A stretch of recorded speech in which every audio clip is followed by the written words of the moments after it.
একেবারেই দেখো, দীর্ঘ প্রায় 15 মাস এবং 15 মাস পরবর্তী সময় কিন্তু সক্রিয় রাজনীতিতে আর জ্যোতিপ্রিয় মল্লিক ইতিমধ্যেই তিনি কিন্তু পৃথিবী গ্রাম পঞ্চায়েতের যে বদর আঞ্চলিক তৃণমূল কংগ্রেসের দলীয় কার্যালয়, সেখানে তিনি দলীয় কার্যালয় ওপেনিং করেন এবং তার পরবর্তী সময় সেখানকার কর্মীদের সাথে দেখা করেন, বৈঠক করেন।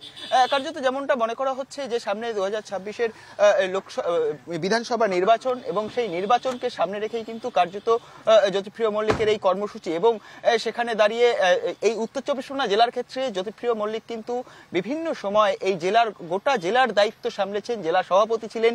যখন জেলা ভাগ করে দেওয়া হয় তার পরবর্তী সময় কিন্তু এখানকার তিনি যে কোর কমিটি অর্থাৎ উপদেষ্টা কমিটি, সেই উপদেষ্টা কমিটিতে ছিলেন। ফলে এই উত্তর চব্বিশ পরগনা জেলা কিন্তু এই মুহূর্তে তার কিন্তু হাতের তালুর মুহূর্ত চেনা রয়েছে এবং সেখানে দাঁড়িয়ে তার যে পুরনো কর্মীরা, তার যে সমর্থকরা রয়েছে তাদের সাথে বৈঠক। নিজের বিধানসভা এলাকা দীর্ঘদিন ধরে বেশ কিছু বিধায়ক তহবিলের বা যায় উন্নয়ন, সেই উন্নয়ন বেশ কিছুটা বাধা পেয়েছে তার জেলবন্দি থাকাকালীন।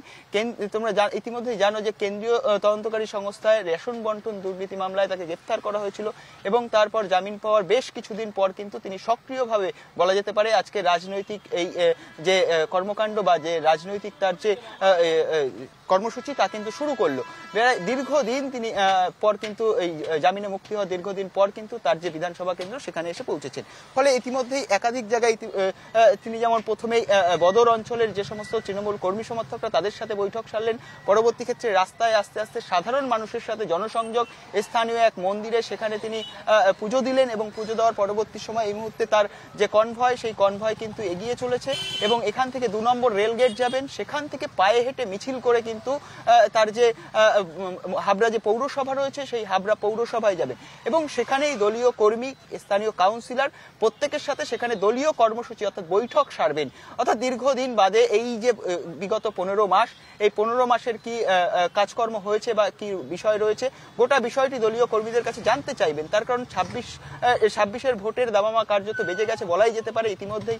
একেবারেই বদর অঞ্চলেও কিন্তু কোন কোন কাজ হয়েছে, কি কাজ হয়েছে সূত্র মারফত এমনটাই খবর পাওয়া যাচ্ছে। সেই খোঁজ খবর কিন্তু নেওয়া হয়েছে ইতিমধ্যে। জ্যোতিপ্রিয় মল্লিক তিনি কিন্তু জানতে চেয়েছেন কি কাজ হয়েছে, কি কাজ বাকি রয়েছে। অর্থাৎ 26-এর বিধানসভার আগে কিন্তু সেই তহবিলের অর্থে যে উন্নয়ন অর্থাৎ হাবড়া এলাকায় যে সমস্ত উন্নয়নের কাজ সেগুলো কিন্তু করতে হবে। তোমরা জানিয়ে রাখি এই হাবড়া এলাকাতেই একটি কলাতন বলে প্রেক্ষাগৃহ রয়েছে, সেখানেও তিনি পরিদর্শন করবেন। তার কারণ সেখানেও বেশ কিছু উন্নয়নের কাজ চলছে। ফলে সমস্ত দিক থেকে এই একদিকে যেমন বিধায়কের আর্থিক তহবিল, সেই তহবিলের উন্নয়নের কাজ যেমন খতিয়ে দেখবেন, পাশাপাশি নিজের সংগঠনকে শক্ত করতে অর্থাৎ দলীয় কর্মীদের সাথে কিন্তু তিনি তার পর্যালোচনা বা বৈঠকও কিন্তু করবেন।